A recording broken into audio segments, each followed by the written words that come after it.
okay, it was a Buckingham University having a training course for teachers online, and it started last year. They inaugurated it last year in Lagos, and because of the pandemic we had to go online for other states, and they trained teachers, and this training was completely free, making teachers get into the international standard teachers of this local school. You know, when these teachers are trained, and then they will be able to disseminate this information down to the children. We actually also went a little step further. We also got into partnership with a Polish organization in Poland. From Poland, we had the White Blue Sky. The White Blue Sky headed by Agata.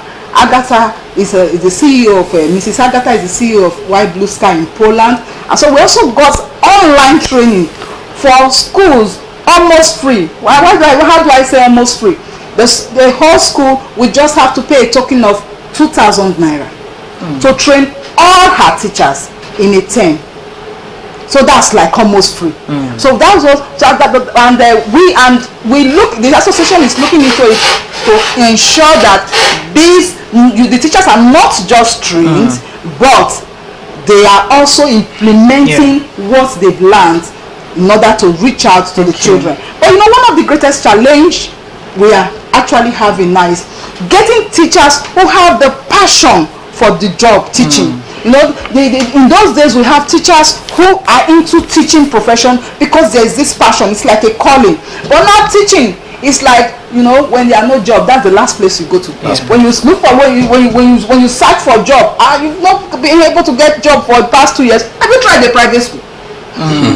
Somebody just finished secondary school, and to worsen everything, some of our private school owners I'll be ashamed to say it, they don't even bother on who they take to go into the classroom. A child may just come out from GSS 3, he does not even know whether he will even pass, and that child, the next thing you see the child holding chalk teaching. They give him copy the note on the board.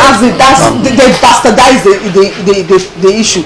But to a large extent, the association is seeing how we can thank you so much. Do this and thank correct you. it. All right, for want of time, let's go back to Mr. Kunle Abubakar. Now, do you think that the stakeholders in the education sector are playing their role enough? Because if we look at what Mrs. Blessing has said, these are persons, individuals, yes, it now seems like we're marketing them and giving them credit, but sometimes it's okay to actually appreciate people when they go out of their way to do certain things. So, as a stakeholder, do you think other stakeholders are putting their minds, putting weight to make things better, at least for every one of us?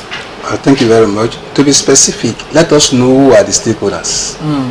The government, especially the Ministry of Education, the parents, our educationists, the teachers and others, then school owners. These are the 4 principal stakeholders in educational sector. Well, for the Ministry of Education, they are not performing up to the expectation at all. Inspection is not there, supervision is not there. That's why they are not doing enough. Most of them just go to schools once in a while. There's no thorough supervision and inspection when it comes to the government aspect. The parents, they believe that when they have paid school fees, they've done all. We are collaborators in the education sector.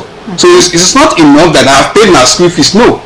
Take charge of the children at home, then we take charge of them in the school. Then you meet together. Parents are not doing enough.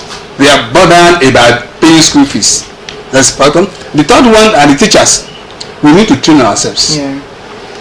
We need to train ourselves. Teachers are not competent enough. We don't have enough competent teachers in Nigeria today. They take teaching as the last resort. Now, when I don't have this, even those who do education, they want to work in oil companies.